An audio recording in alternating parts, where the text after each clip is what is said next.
Ladies and gentlemen, let me begin this video with a simple yet intriguing question. What would you do if you couldn't fail? Just sit with it for a moment and think of your answer. Maybe you want to become a world-class actor, a billionaire, or an athlete does sound cool to me. But another question to ask here to humble yourself is, what exactly is stopping you from trying?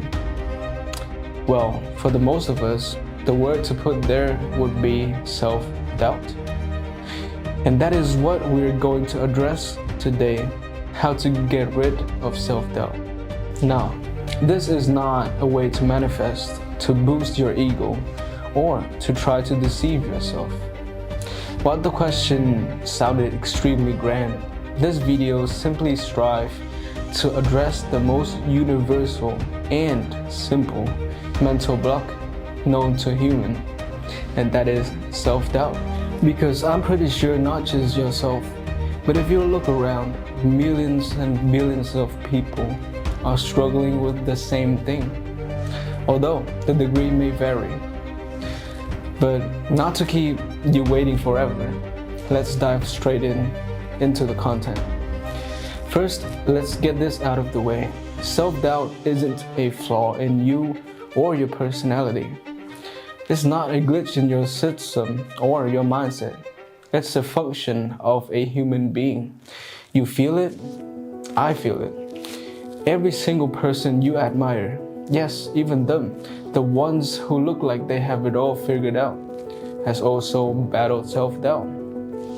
Students feel it before exams, athletes feel it before games, entrepreneurs feel it every time they launch something new, artists feel it the moment they pick up the brush. Serena Williams, at the height of her career, once said, "I've had to learn to let go of fear and embrace self-doubt, because I realized that doubt does not mean I'm broken, it means I care." Remember, self-doubt is not at all the enemy, but avoiding it is. See, you're not weak for having self-doubt. You only fall when you let it drive your decisions. You don't conquer it by ignoring it. You conquer it by facing it head on. Let me paint you a picture. Imagine you're running a marathon, and next to you, for every mile, there is someone whispering, "You are not fast enough. You should not be here." Well, most people spend the entire race arguing with that voice. Or worse, they might believe it. They slow down. They step off the track. They believe, they convince themselves that they were never meant to run in the first place. But here is the shift. What if that voice isn't your enemy, but your shadow?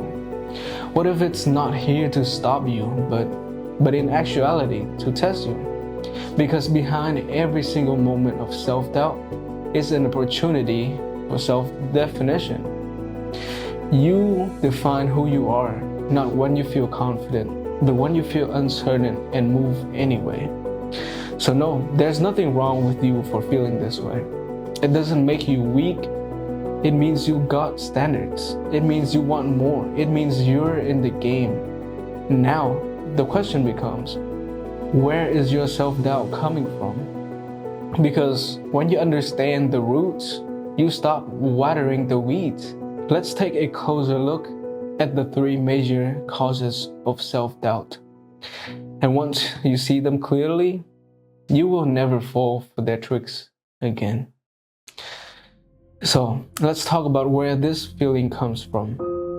Because once you name the source, you take away its power. Most self-doubt does not come from laziness, as you might think. It does not come from failure. It comes from expectations, both the ones placed on you and the ones you place on yourself. There are three main sources of that feel in your head. And chances are you've been carrying it, at least one of them, without even realizing it. Now, the first one is unrealistic standards, or the comparison trap. Now, we live in a world that makes comparison unavoidable. The moment you open social media, it's not just another person. It's someone who's your age, with your background, doing even more than you.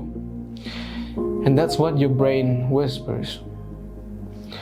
Why am I not there yet?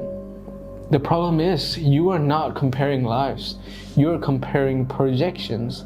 You're comparing your behind the scenes to someone else's highlight reel. And when your standard becomes perfection, anything less feels like failure. Then we have past experience, which led you to associate failure with your identity. Think back to a moment when something did not go your way. You tried and you failed. Maybe people noticed, maybe it hurt. And ever since that day, a voice started following you. You have failed before, you will fail again. But here's the entire truth. You did not fail because you weren't worthy. You failed because you were learning. The tragedy is not in failing. It's in believing that failure defines you. And then we have the last one, overactive imagination. You ever picture something going wrong so many times in your head that it feels like it already happened? That is the third source. Your imagination used against you yourself. You visualize rejection, embarrassment, regret, and that becomes the story that your body believes is inevitable. But imagination is a tool, and like any tool, it can build or destroy. You just have to choose how you wield it. To be aware of all three of these causes lying inside of you, there is an exercise I call the source finder. Take 5 minutes out of your day and ask yourself, which of these three is the loudest in my life right now? Write it down. Describe how it shows up. Because awareness does not fix the problem, but it makes it visible. And what's visible can finally be changed. Now that you know what's causing your doubt, let's start breaking it down, one belief at a time. Let's break it down and build something better in its place. No fluff, no just believe in yourself, just 3 real shifts. Now, the shift number 1 is to replace standards with systems. Because most of us set impossible standards. We want to be the best, the smartest, the most successful. But high standards with no system, that's not ambition. That's literally sabotage. The shift is this: stop aiming for perfection. Stop aiming for perfect outcomes. Start building perfect habits. Because you don't need to run a marathon today, you just need to show up and walk. Trade in goals like be confident for systems like speak up once a day. Because confidence is earned through reps, not reflection. Now the second shift is to reframe failure as feedback. Every single time you mess up, your brain screams, "See, I told you that you could not do this." But failure isn't proof that you're not good enough. It's proof that you're in motion. Serena Williams lost over 140 matches in her career. But those losses did not define her. The way she responded to them did. She famously said, "I don't like to lose, but I'm not afraid to fail." That is the mindset.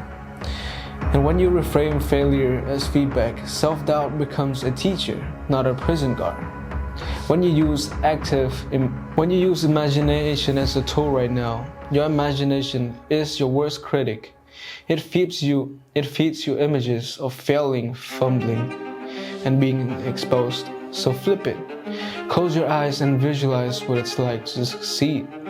Not abstract success, but real vivid ground. How would it feel to speak up in that meeting, to walk on stage, to launch that project? Write it down, picture it, and practice it. Train your imagination like a muscle itself. Because when you train your brain to believe in the possibility, You give your body the permission to follow. An exercise that you can do is to rewrite your tape. Take one moment you're dreading this week. Write the imagined worst case scenario. Let it out. Then write it. Then rewrite it. What's the best case version? What if it went well? Say that version out loud.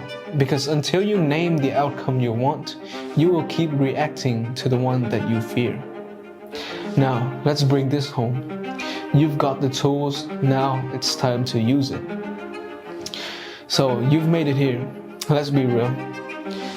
You're never going to completely silence that voice of self-doubt. And, that's okay. You should accept it. Because this is not something about erasing, it's about learning to walk with it without letting it steer. Because here's the truth that most people miss. Confidence does not come first, action does. Confidence is not a personality trait. It's a result earned through movement, built through exposure. Think of it like building a fire. Self-doubt is the coal. And every single action, every small action that you take, another spark heat up. And what happens when you actually show up? It becomes your warmth. So, let's anchor it. You don't need to fix your mindset overnight. You just need to pick a starting point. Here should be your next move. Choose one of the 3 shifts that we talked about: systems, reframing, or imagination. Now, commit to it for 7 days. If you chose systems, pick one small habit and track it. If you chose reframing, keep a feedback journal. Write what did not go right and write what you learned. If you chose imagination, visualize success before every major task this week for 2 minutes daily, and that's it. Because you don't need perfection, you need proof. Proof that you're not completely powerless. And 7 days of that is enough to remind you of who you are. And to be completely honest, some of us need more proof than another. But for most of us, who has been dwelling on the same doubt since forever, all we need is to face our doubts once, and it becomes extremely powerful moving forward. So, this is some pointer I want to leave you with. Self-doubt loves 2 things: silence and isolation. So, if any part of you is thinking, yeah, but I'm different, let me just say this. You're not broken, and you're not behind. You're just early in the process of building yourself. And if this video helps you even a little bit, then that is the first break in something bigger. Remember, you have power over your mind, not outside events. Realize this, and you will find your strength. So, take that power. Make the choice. 1 week, 1 shift, 1 action. You have got everything you need. Now, go prove that voice wrong. It is your turn.